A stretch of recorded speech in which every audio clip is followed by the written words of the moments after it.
اپنی بیوی کو دعا کے ساتھ رخصت کرتا اور خود کام پر نکل جاتا۔ بیوی ایک نہایت ہی عبادت گزار اور صابرہ عورت تھی، لیکن غربت نے اس کے دل کو تھوڑا سخت کر دیا تھا۔ بیوی ویسے عبادت گزار تھی، اس نے صبر کا دامن مضبوطی سے پکڑا ہوا تھا، لیکن غربت نے اس بیوی کو تھوڑا سخت کر دیا تھا۔ وہ اکثر اپنے شوہر سے کہتی کہ ہماری زندگی میں خوشحالی کب آئے گی، ہماری زندگی میں اچھے دن کب آئیں گے، کیا یہ غربت ہماری قسمت میں ہمیشہ کے لیے لکھ دی گئی ہے؟ آگے شوہر ہنس کر کہتا، بیوی صبر کرو، صبر کا دامن مضبوطی سے پکڑو، کیونکہ اللہ تعالیٰ صبر کرنے والوں کے ساتھ ہوتا ہے۔ اللہ اپنے بندوں کو آزماتا ہے۔ اللہ کے جو پیارے ہوتے ہیں نا، شوہر ہنس کر اپنی بیوی کو کہہ رہا تھا کہ اللہ کے جو پیارے ہوتے ہیں نا، اللہ کے جو محبوب بندے ہوتے ہیں نا، اللہ تعالیٰ انہیں آزماتا ہے۔ آزمانے کے بعد جب اس کے بندے کامیاب ہو جاتے ہیں، آزمائش میں کامیاب ہو جاتے ہیں، تو پھر اللہ اپنے بندوں کو اتنا نوازتا ہے کہ پھر حد کر دیتا ہے۔ پھر دنیا کے بڑے بڑے بادشاہ ان پر رشک کرتے ہیں، ان کے مقدروں پر رشک کرتے ہیں۔ مجھے اللہ پر یقین ہے کہ وہ ہماری دعائیں ضرور سنے گا، اللہ ہماری دعائیں ضرور سنے گا۔ لیکن بیوی کے دل میں بے چینی بڑھتی جا رہی تھی۔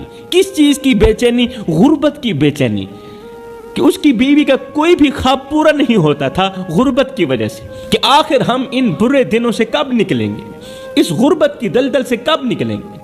ایک دن شوہر بیمار ہو گیا اور کام پر نہ جا سکا۔ بیوی نے گھر کے حالات کو دیکھ کر خود بازار جانے کا فیصلہ کیا تاکہ شوہر کے لیے کچھ کھانے پینے کا انتظام کرے، لیکن بازار پہنچ کر اس کے پاس پیسے نہیں تھے، کھانا خریدنے کے لیے پیسے نہیں تھے۔ وہ ایک دکاندار کے پاس گئی، کہا، بھائی میرے پاس پیسے نہیں ہیں، لیکن کیا تم مجھے کچھ آٹا اور کھانے کا سامان ادھار دے سکتے ہو، ادھارا سامان دے سکتے ہو؟ دکاندار نے مذاق اڑاتے ہوئے کہا، جس طرح ہمارے دکاندار مذاق اڑاتے ہیں، اگر تمہارے پاس دینے کے لیے کچھ نہیں تو لینے کا حق کیسے ہے؟ برائے مہربانی ادھار مانگ کر ہمیں شرمندہ مت کریں۔ یہ کہہ کر دکاندار نے اسے خالی ہاتھ لوٹا دیا۔ بیوی دل شکستہ ہو کر گھر واپس آئی، خالی ہاتھ گھر واپس آئی، لیکن اس کے چہرے پر غصے یا بے چینی کے بجائے صبر کے آثار تھے۔ بیوی نے صبر کا دامن مضبوطی سے پکڑا ہوا تھا۔ اس نے گھر پہنچ کر شوہر کے قریب بیٹھ کر کہا، روتے ہوئے کہا، آج میں نے بازار میں اپنی بے بسی کی انتہا دیکھی ہے۔ آج میں نے کسی غیر محرم مرد کے آگے ہاتھ پھیلایا ہے اور اس نے مجھے خیرات نہیں دی، مجھے آٹا نہیں دیا، اس نے ذرا بھی میری غربت پر رحم نہ کیا، ذرا بھی ترس نہ آیا اسے۔ لیکن میں نے یہ سوچا ہے کہ اگر اللہ ہمیں آزمائش میں ڈال سکتا ہے تو وہی اللہ ہمیں اس دلدل سے نکالے گا بھی صحیح، اس آزمائش سے ضرور نکالے گا۔ لیکن آج سے میں کسی کو کوئی شکایت نہیں کروں گی، بس اللہ سے مدد مانگوں گی۔ میں جو کچھ بھی مانگوں گی اللہ سے مانگوں گی، میں کسی کے آگے ہاتھ نہیں پھیلاؤں گی، کیونکہ آج میں نے بے بسی کی انتہا دیکھی ہے۔ اسی رات دونوں میاں بیوی مصلے پر بیٹھے پوری رات دعائیں مانگتے رہے، رو رو کر اللہ سے رزق حلال طلب کرتے رہے۔ رات گزر گئی، صبح ہوئی، شوہر کی طبیعت میں کچھ بہتری آئی۔ شوہر کی طبیعت کچھ بہتر ہوئی تو وہ پھر سے بیوی سے دعائیں لیتا ہوا محنت مزدوری کی تلاشی کے لیے نکل گیا۔ پورا دن بازار میں بیٹھا رہا مگر اسے کوئی کام نہ ملا۔ پورا دن بازار میں بیٹھا رہا، اسے کوئی کام نہ ملا۔ پورا دن جب کام نہ ملا تو وہ تھکے قدموں کے ساتھ گھر کی طرف لوٹا، ہاتھ خالی تھے۔ اس کے دل میں ایک عجیب سی بے بسی تھی۔ وہ سوچتا جا رہا تھا کہ اب جا کر میں اپنی بیوی کو کیا کہوں گا، وہ جو دن رات غربت کے بوجھ تلے پریشان رہتی، جو ہر روز مجھ سے امید لگاتی ہے، وہ آج بھی مجھ سے سوال کرے گی، کہیں ایسا نہ ہو کہ وہ صبر کا دامن چھوڑ دے اور ہماری زندگی مزید آزمائش میں مبتلا ہو جائے۔ یہ سوچتے سوچتے اس غریب شوہر کی نظر اچانک ایک جانور پر پڑی جو سڑک کے کنارے مرا پڑا تھا۔ اس کے دل میں ایک خیال سا ابھرا کہ کیوں نہ میں اس مرے ہوئے جانور کا گوشت نکال لوں۔